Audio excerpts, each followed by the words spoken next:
एक वन में बरगद के पेड़ की ऊंची ढाल पर एक घोंसला था जिसमें गौरैया का जोड़ा रहता था। दोनों दिन भर भोजन की तलाश में बाहर रहते और शाम ढलते ही घोंसले में आकर आराम करते थे। दोनों खुशी खुशी अपना जीवन यापन कर रहे थे। मौसम आने पर गौरैया ने अंडे दिए। जब उसका पति भोजन की तलाश में जाता तो वो घोंसले में रहकर अंडों को सेती और उनकी देखभाल करती थी। वे दोनों बेसब्री से अंडों में से अपने बच्चों के बाहर निकलने की प्रतीक्षा कर रहे थे। एक दिन रोज की तरह गौरैया का पति भोजन की तलाश में गया हुआ था और गौरैया घोंसले में अंडी को से रही थी। तभी एक मदमस्त हाथी उस वन में आ गया और उत्पात मचाने लगा।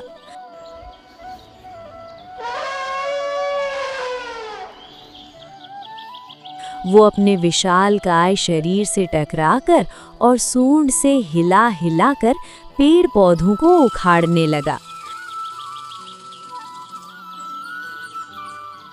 कुछ ही देर में सारा वन तहस नहस हो गया। आगे बढ़ते बढ़ते वो उस बरगद के पेड़ के पास पहुंचा जहां गौरैया का घोंसला था। वो जोर जोर से पेड़ को हिलाने लगा, लेकिन बरगद का पेड़ मजबूत था, हाथी उसे गिरा नहीं। लेकिन इन सब में गौरैया का घोंसला टूटकर नीचे गिर पड़ा और उसके सारे अंडे फूट गए।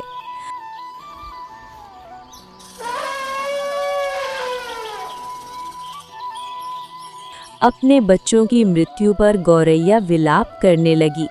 जब उसका पति वापस लौटा तो गौरैया ने रोते गाते उसे हाथी की करतूत के बारे में बताया।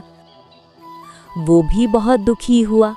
दोनों प्रतिशोध की आग में जल रहे थे और हाथी को सबक सिखाना चाहते थे, लेकिन हाथी जैसे विशालकाय जीव के सामने उन जैसे छोटे प्राणियों का क्या बस चलता। उन्हें अपने मित्र कठफोड़वा की याद आई और उसकी सहायता लेने का पहुंच गए।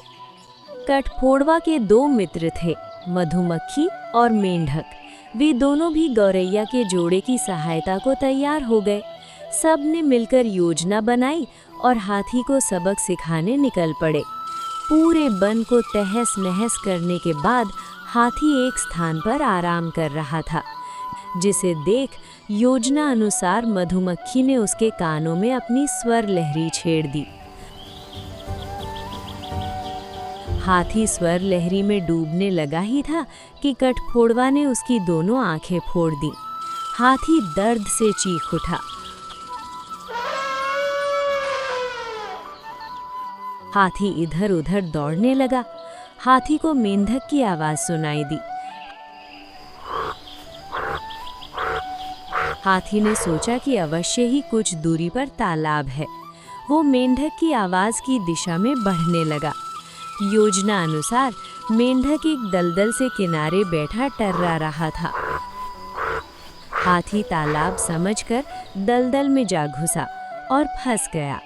दलदल से निकलने का प्रयास करने के बाद भी वो सफल न हो सका और उसमें धंसता चला गया। कुछ ही देर में वो दलदल में समा गया और मर गया। इस तरह गौरैया ने अपने मित्रों की सहायता से हाथी से अपने बच्चों की मौत का प्रतिशोध ले लिया। सीख: एकजुटता में बड़ी ताकत होती है। एकजुट होकर कार्य करने पर कमजोर से कमजोर व्यक्ति भी बड़े से बड़ा कार्य संपन्न कर सकता है। अगर आपको हमारा ये वीडियो पसंद आया हो तो प्लीज़ हमारे चैनल को सब्सक्राइब कर लीजिए और बेल आइकन दबाना ना भूलें, ताकि आप हमारे हर नए वीडियो की अपडेट तुरंत पा सकें। इस वीडियो को लाइक कर हमें सपोर्ट करें और कमेंट में बताएं कि आपको ये वीडियो कैसा लगा। आपके प्यार और सपोर्ट से हमें और बेहतर कंटेंट लाने की प्रेरणा मिलती है।